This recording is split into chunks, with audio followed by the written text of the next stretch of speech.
There's a couple of reasons why I refuse to work for the military. One, I absolutely don't condone with a lot of the stuff that it's doing. Like, starting wars overseas where it's like, honestly, like, we kind of messed up those countries in the first place.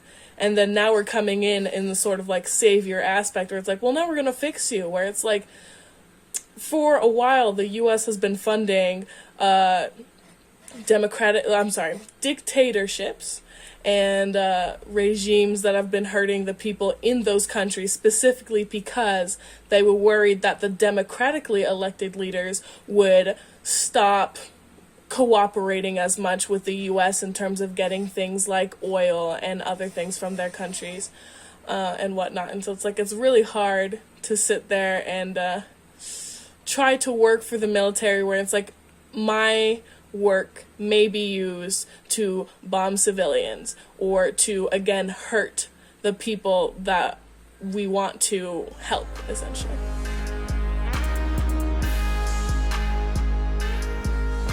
In terms of, like, yeah, where would the money that's spent on the military budget, which again is more than like the next 20 countries combined, where would it be better used?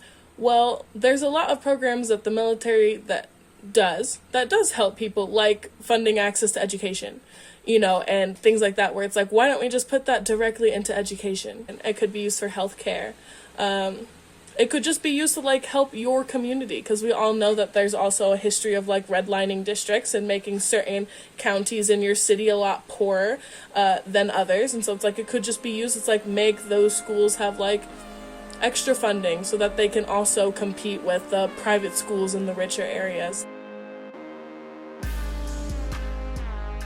Well, I want to do cool things, you know, but it's like, I want also to use it instead of just being like, can I make the coolest phone that will cost a lot of people money? It's like, oh, well, can I make a thing that'll help my dad who's disabled actually use a computer better and talk to me and can, like, video call me himself without, like, having somebody else needed to do it for him, or things like that, where it's essentially where it's like, there are cool things in my head that I want to do that I'm not sure that other people would do because it's not necessarily the best, like, business practice. And so I was like, well, if I learn it, then maybe one day I can do it myself.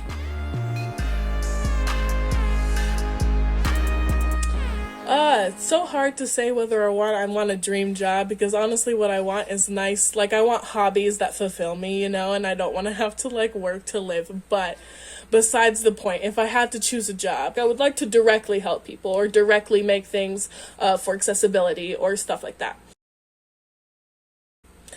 Yeah, so accessibility is specifically talking about a lot of the things that we make in this world.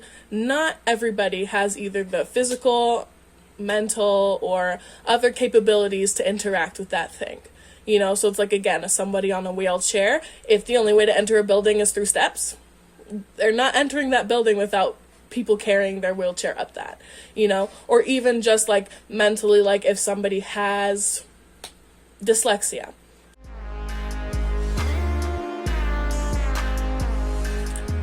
Some of the hobbies that I enjoy, hobbies that I want to get into that I have no money for. I would love to woodwork. I would love to be a blacksmith. I like making things, but it's I don't have the money for all the tools to make the things, and so I settle for watching shows about those things telling me how to make stuff.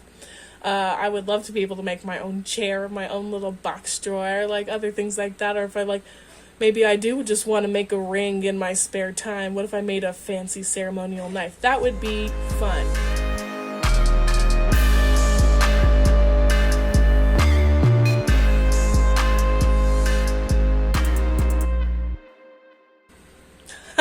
I'll stop the video.